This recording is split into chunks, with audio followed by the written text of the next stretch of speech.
Welcome student. तो आज के वीडियो में हम सीखेंगे माइक्रोमीटर के बारे में। तो चलिए पहले हम माइक्रोमीटर के पार्ट्स के बारे में जान लेते हैं। तो ये आप यहाँ पर देख रहे होंगे, ये सी टाइप का हमारा फ्रेम होता है, इसको हम फ्रेम बोलते हैं माइक्रोमीटर का। इसके बाद ये हमारी होती है थिम्बल। थिम्बल के बाद हमारा ये यहाँ पर आप देख रहे होंगे, तो ये हमारी फिक्स एनविल होती है। एक बार मैं इसको रोटेट कर दिखा देता हूँ। यहाँ पर ये हमारी फिक्स एनविल होती है और ये जो मूवेबल बार होती है इसको हम बोलते हैं स्पिंडल। ये स्पिंडल हमारी मूव करती है लीनियर डायरेक्शन में, जैसे कि आप देख रहे होंगे ये इस डायरेक्शन में मूव करती है एनविल की ओर जब हम इस थिम्बल को रोटेट करते हैं। तो इस थिम्बल के साथ हमें यहाँ पर सर्कुलर स्केल दिया होता है, जैसे कि आप यहाँ पर देख पा रहे होंगे कि यहाँ अभी 0 लिखा हुआ है। हम इसको इस तरीके से रोटेट करते हैं तो यहाँ पर आप देख पा रहे होंगे 5, 10, 15 एंड 20। तो यहाँ पर हमारे कुछ वैल्यूज़ लिखी हुई होती हैं। इसके बाद यहाँ पर आप देख पा रहे होंगे ये हमारा मेन स्केल होता है, यहाँ पर ये हमारा मेन स्केल होता है और ये हमारा सर्कुलर स्केल होता है। जिस तरीके से हमारा वर्नियर कैलिपर में मेन स्केल और वर्नियर स्केल होता है, इसी तरीके से हमारा माइक्रोमीटर में ये हमारा मेन स्केल होता है और ये जो ये हमारे थिम्बल के साथ अटैच रहता है इसको हम सर्कुलर स्केल बोलते हैं।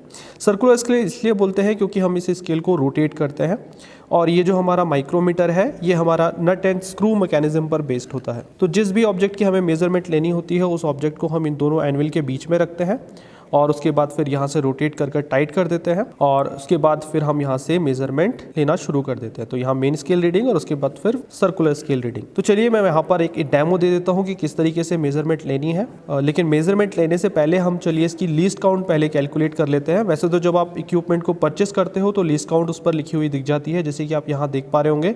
ये यहाँ पर ऑलरेडी लिखा हुआ है 0.01 mm, लेकिन नॉर्मली एग्जाम में आता है कि लीस्ट काउंट किस तरीके से कैलकुलेट करते हैं। तो चलिए देख लेते हैं लीस्ट काउंट किस तरीके से कैलकुलेट करते हैं। ये यहाँ पर मैंने ऑलरेडी लिखा हुआ है सब चीज़ें कि किस तरीके से इसकी लीस्ट काउंट होती है। ये सबसे पहले हम कैलकुलेट करते हैं मेन स्केल डिवीज़न, जो कि पिच के इक्वल होती है, वो होती है 0.5 mm। इसके बाद हमारा सर्कुलर स्केल डिवीज़न, ये हमारी 50 होती है। देन हम लीस्ट काउंट का फॉर्मूला अप्लाई करते हैं, main scale division divided by circular scale division, और लीस्ट काउंट हमारी निकल के आती है 0.01। चलिए इन पॉइंट्स को हम 1 बाय 1 करके देख लेते हैं। सबसे पहले हम चेक करते हैं मेन स्केल डिवीज़न किस तरीके से कैलकुलेट करेंगे। तो ये हमारा यहाँ पर माइक्रोमीटर है। जब हम इसको पूरी तरीके से क्लोज कर देते हैं, देखिएगा यहाँ पर, तो जब हमने इसको पूरी तरीके से क्लोज कर दिया है तो आप देख सकते हैं यहाँ पर ये 0 हमारी इस लाइन से कॉन्साइड कर रहा है, पैस कॉन्साइड। इसके बाद हम इसका एक रेवोल्यूशन करते हैं, यानी इसकी एक रोटेशन को रोटेट करते हैं तो एंटी क्लॉकवाइज डायरेक्शन में। तो ये यहाँ पर मैं रोटेट करना स्टार्ट कर रहा हूँ और वापस से फिर से 0 पर लाकर रोक दूंगा, यानी यहाँ पर। तो जब मैंने इसको एक रेवोल्यूशन दिया है और उसके बाद वापस से 0 पर लाकर रोका है, तो आप देखिएगा यहाँ पर नीचे वाले यानी मेन स्केल पर, ये देखिएगा यहाँ पर मेन स्केल पर एक पॉइंट आपको मिल रहा है यहाँ पर। तो उसने यहाँ 0 से यहाँ तक मूवमेंट की है। तो चलिए देख लेते हैं कि ये वैल्यू होती क्या है। तो अगर मैं इसको और रोटेट करूँ तो याद रखिएगा हमारा जो मूवमेंट हुआ था वो यहाँ तक हुआ था, इस वाली लाइन तक, नीचे वाली लाइन तक। इसके बाद मैं इसको और रोटेट कर रहा हूँ लाइक दिस। तो ये ऊपर वाला जो स्केल होता है 0 से 5 तक, ये हमारे 5 mm को शो करता है और ये हर एक लाइन हमारी 1-1 mm को शो करती है। बट ये जो नीचे वाली लाइन होती है ये इसकी हाफ डायमेंशन को शो करती है। मैं यहाँ पर एक ड्रॉ करके आपको दिखा देता हूँ। सपोज़ ये यहाँ पर हमारा 0 है, उसके बाद ये 1st, 2nd, 3rd and 4th, तो ये 1, 2, 3, 4 और ये 5 वाला नंबर है, ये देखिएगा यहाँ पर। ओके, जिस तरीके से ये मैंने यहाँ पर शो किया है, ये 0 को शो कर रहा है, ये 1, 2, 3, 4, 5, तो ये 0 से 5, तो ये यहाँ पर 0 से 5, उसके बीच में हर एक लाइन 1-1 mm को शो करती है। और जो ये नीचे वाली लाइन है ये इसकी मिडिल वैल्यू को शो करती है, यहाँ पर, यहाँ पर, यहाँ, यहाँ और यहाँ, ये देखिएगा। तो ये हमारी मिडिल वैल्यू को शो करती है नीचे वाली लाइन, यानी 0 और 1 के बीच में।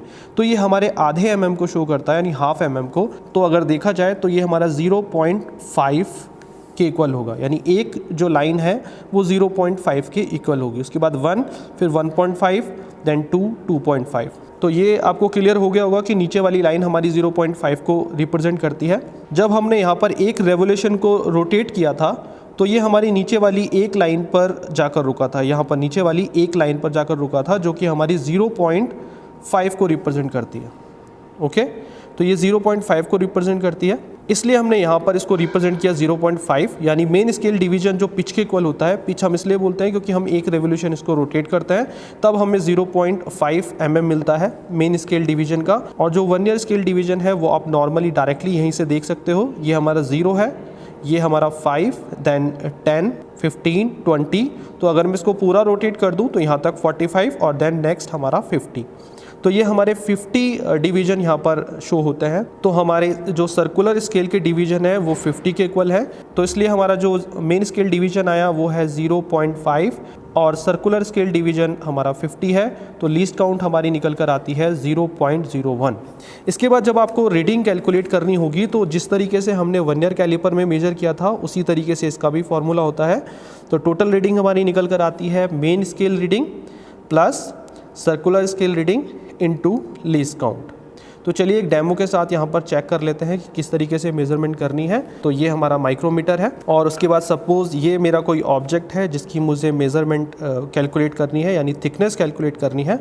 तो सबसे पहले इस ऑब्जेक्ट को मैं इस माइक्रोमीटर से होल्ड करूँगा लाइक दिस। तो एंटी क्लॉकवाइज घुमाकर हम एनविल को मूव कर लेंगे। इसके बाद आप इस ऑब्जेक्ट को इस एनविल के बीच में रखेंगे लाइक दिस।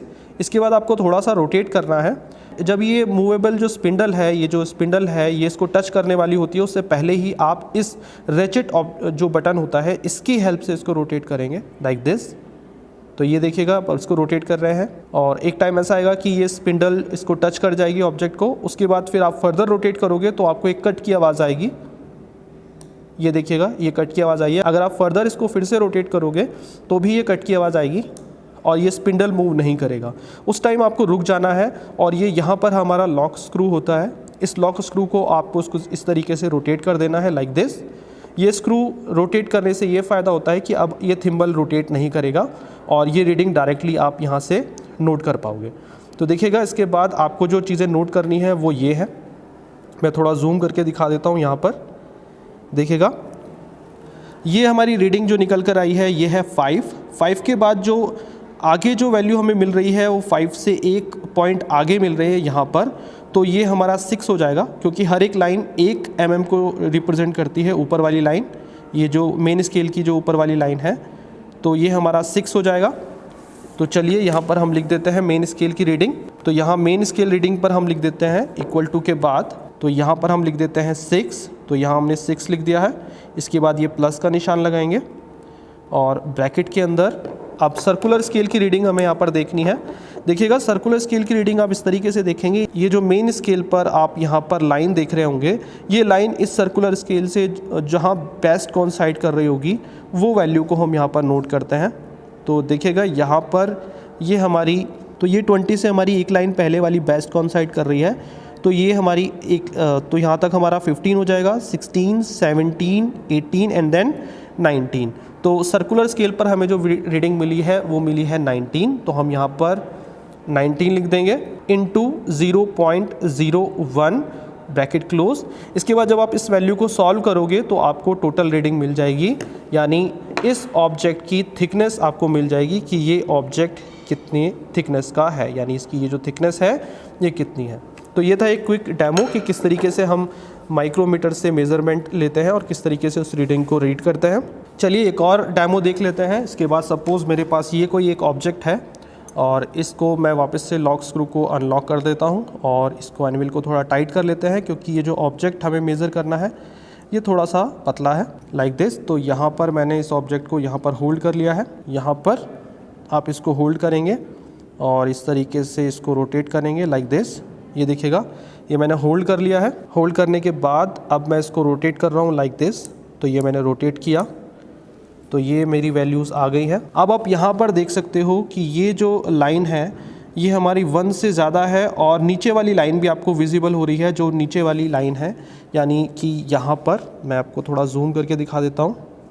ये देखिएगा यहाँ तक हमारा 0 के बाद 1 हो जाएगा, लेकिन नीचे वाली लाइन अगर देखें तो नीचे वाली लाइन भी आपकी विजिबल हो रही है, तो आप उसको भी काउंट कर सकते हैं। यानी ये 1.5 हो जाएगी रीडिंग, क्योंकि नीचे वाली 0.5 को रिप्रेजेंट करेगी और ऊपर वाली 1 को रिप्रेजेंट करेगी, तो ये 1.5 हो जाएगा।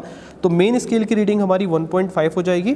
और उसके बाद अगर सर्कुलर स्केल की रीडिंग अगर आप चेक करें तो ये देखिएगा ये वाली जो लाइन है, ये वाली मेन स्केल की लाइन, ये यहाँ पर 15 से एक कम वाली लाइन पर बेस्ट कौन सा हिट कर रही है, तो आप इसको कंसीडर करेंगे, यानी कि ये हमारा यहाँ से यहाँ तक 14 हो जाएगा।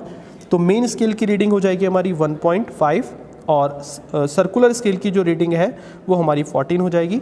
और 14 को हम लीस्ट काउंट से मल्टीप्लाई करने के बाद हम 1.5 में ऐड कर देंगे तो हमारी टोटल रीडिंग निकल कर आ जाएगी। तो ये था एक क्विक इंट्रोडक्शन कि किस तरीके से हम माइक्रोमीटर में मेजरमेंट को लेते हैं। तो आई होप कि आपको वीडियो पसंद आया होगा। इसी तरीके की वीडियोस को देखने के लिए please subscribe the channel. Thank you for watching. Thank you for watching. Please subscribe the channel for more related videos.